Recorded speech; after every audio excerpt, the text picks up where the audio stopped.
Welcome, welcome, welcome. Appreciate you coming on in. Thank you for being here. And we're going to get into Bitcoin for the day. Shout out to everyone here. And we're going to start right back where we left last night with the 7-minute chart. Remember, last night we were talking about Bitcoin on the 7-minute. I'm the cryptolifer, so sorry. Thank you for coming back. It's me again. You and me. Whoever thought we would be here in front of, I would be in front of the camera. You would be at your computer. Whoever would have thought. Every single day. But you're back again. Hey, I knew I was going to see you, and I bet I'm going to see you tonight at 8 p.m. I can't wait for that. So check it out. We're going to look at the 7-minute time frame for Bitcoin. We're going to break it down. So the 7-minute, we were talking about this rising wedge last night. We were overbought on the stochastics RSI. We were waiting for a possible drop to the downside, possible W. 7-minute didn't let go. We went sideways, sideways, sideways. Technically broke out of this, did a retest, and bounced to the upside. I see a bit of another channel here now that is beginning to fall to the downside. We're kind of in the same place now. Rising wedge, 7-minute pointing down. Bit of an M pattern here as we could not get above 19,130 as resistance. I have another chart that I'm going to show you. One other thing I'm going to show you. Stay tuned towards the end. We're going to look at total. We're going to check to see if total is above that 200 on the weekly, that 200 simple. Remember, that is our key to possibly having a bottom or not. That's going to be our key. If we stay above that, there's a chance we did bottom. If we don't stay above it, there's a chance we go for a lower low. That's going to be the signal. That's going to be the sign. That was the sign I was talking about yesterday on the thumbnail. I think I may have not displayed it, but that's what I want you to understand. So look, I did another chart here on the 1-hour time frame, and you can see what I don't like is it's actually pretty tight. And you can see that we've been hitting, and we're still in this symmetrical triangle, in my humble opinion. Measured move to the upside would take you to 20,600. Measured move to the downside would take you to 17,006. It would attempt to put in a lower low, or it actually would match the exact low, which is kind of crazy because I just drew that. I don't know. All I did was draw this, and I didn't look left. And they match like exactly, which is pretty weird. Pretty weird coincidence that would be the bottom. What I don't like right now is we're getting tight for Bitcoin, and we're showing signs of being able to get above a resistance. You can see this is clear resistance right here now at 19,177, and 200. And I told you that was that weekly support and resistance, 19,250, 19,300. We must break weekly support and resistance. Remember, if you want to jump into my trading group and learn all this awesome information, I do have a bear market special right now. Check it out right above there. So I also teach class the last Saturday of every month and every single Tuesday from 3 to 5. Jump on into class. If you join the trading group, class is only $60, but it's normally $100. So you get $40 off the class if you join the trading group. Anyway, who cares about that? Let's jump in to the news and what we're talking about here on the charts. So look, not the news, but the charts. So tightness here. The news in the charts, really. Show me the charts and I'll show you the news. Resistance, resistance, resistance, resistance. And we're getting overbought on the 1-hour time frame, telling me that we may have a bit of a move to the downside here. 4-hour did a nice move, and it's attempting to curve up, but again, it's overbought, and it's been up here for a while, and it hasn't been able to get above a previous higher resistance. 19,500 has been a serious resistance. So here's the deal. We're going into Sunday night into Monday, most volatile night, right? It's the worst night to trade. It's up and down. You get crazy wick price action. It's insane. It's usually the worst night to trade because of the up and down movement, the volatility. And that's just the nice way of saying volatility is up and down price action. That's crazy, So we're getting tightness here, and we're overbought on the 4-hour time frame. It's likely we get a drop to the downside here out of the symmetrical triangle. Symmetrical triangles are 50-50, but usually the stochastics lead the way. When you're getting overbought on the 1-hour and the 4-hour time frame, and you can't get above or previous resistance, it's telling me that there's some issues here at play, okay? One thing I do have to say is this technically still is a bit of a diamond, though, in a way, right? If we kind of, technically still looks like a diamond to me. That could break up. Feels like if I had to place it as a diamond, though, I would say this was the diamond here. And like we broke back in. It's interesting. But I do see diamond feels. I still see diamond feels here. Bit of a shoulder, kind of a head and a shoulder there too. It's interesting. But at the end of the day, I'm a stochastics RSI trader, and when they get overbought, they are overbought.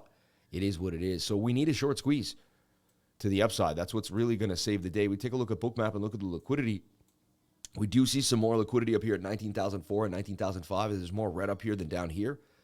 We saw a little bit of a long squeeze already this morning, And again, it's going to move a little slower on the weekend as we get into Sunday night. So we do see more liquidity. We could get dragged up into 19,400, 19,500 area based on the heat map. You know, we just glance at it real quick. You see there's more heat up here than down here. All right. No guarantees. Let's look at the globs. Globs are pretty even, though. You know, back and forth, kind of a sideways day. Can 19K hold? Again, remember, it's 18,800 is the big deal. If we go below that, it's not good. Also, we're also losing weekly support there at the 19,200 area, so that's also not good. So this was substantial. We wanted to get above this region. Super important. So if I had to make a play, if I had to say anything, let's take a look at our 15. 15-minute is overbought, wanting to dump with a bit of an M pattern here. You see this? And can't get above the resistance. So you're overbought on the 15. You can't get above resistance. You're overbought on the 1 hour. You can't get above resistance. You're overbought on the 4 hour with a little bit of a flip. The 22 hour, I have seen do massive moves from here, but it is curving down. But it is curving down. Let's get that on screen. But again, I compared it to the last time we were right at this place. We were right around here, and we did still get a pretty big move, but we are getting overbought. However, the daily contradicting that with a move. Last few times we've seen the daily contradicting, the 22-hour has been the move and the play. So watching to see if this daily can break out. Remember, the daily, if I show you, we've been watching in this giant falling wedge. What I like about the daily is this bullish divergence that I've been seeing, and that's what's giving me hope. I mean, we could even come back down here and bounce off 18.5, 18,285.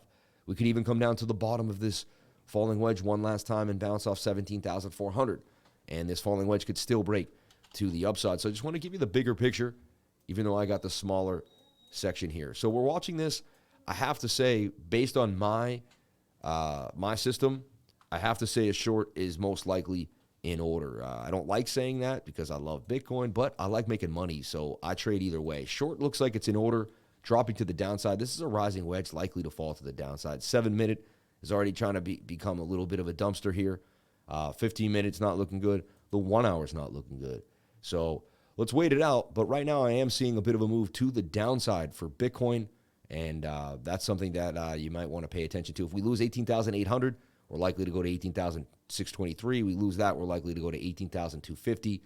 We lose that, we're likely to make a new low. So we're very close to the precipice of a new low, but there's some signs. That daily divergence on Bitcoin is giving me some hope. And we do see a bit of heat kind of building up here into the 19,350 area. So that's your update for Bitcoin. Likely we get a bit of a drop out of the symmetrical triangle to the downside. Where we go, we'll keep you updated. I'm looking at something similar to 18,600. If we can stay inside the channel, it would be great. 18,800 did hold as support yesterday, which was amazing. We kept hitting it here. I can't believe we held it. So maybe there's a chance we come down and we double bottom. There's a chance we short squeeze up out of here. So I would be pleasantly surprised by a beautiful short squeeze. What I really want to do is do a long when we get above here and retest this area. 19,400, 19,005 would be a beautiful place to long. We'd get above that weekly support, and it would give us a little bit of a move. Let's take a look at our VRVP, which is showing you a point of control right there, too. We're fighting. We get rejected by that. You head right here at 18,400. That's what happens. Like when you get rejected by the point of the POC, you head to the beginning of the channel. You get rejected. If we get above here and bounce, we head up here. So the battle at the POC, as you can see, is occurring. And the stochastics RSI are really telling us that we're likely to lose the battle to the downside. But anything is possible. I'll keep you focused. I'll keep you updated and stay strong. If you're in my trading group, we talked about CAT pumping to the upside. CAT did get the gains, baby. We also talked about XRP making a bit of a breakout out of the channel to the upside. And XRP did, in fact, get the breakout. So if you were with us last night and watched the live stream, you already would have been privy to these gains. So shout out to everybody here on the live. Thank you for being here. I appreciate each and every one of you sharing your most precious asset with me, and that is your time. I will see you tonight. I can't wait. And remember, total is also back above the 200 on the weekly. That's one thing I wanted to show you. Total is back above the 200 on the weekly. Super important. If we can stay above this, this is our key to getting out of a bear market. We got to stay above the 200 simple moving average on the weekly time frame on total market cap. We're hanging on by a thread. That wick is nice, though, and it does show some hopium for signs of life. Everybody, thank you so much for watching. All right, I really appreciate it. Please comment, like, and subscribe. Hit the bell for notifications. You can find out when I post my next video. Remember, if you came to the channel, then you're already doing the right thing. Crypto is life. I'll see you guys in the next live stream tonight at 8 p.m. You better be there. I can't wait. Every single day, baby. Every single day. I love what I do. I can't wait to be there with you. Have a great day.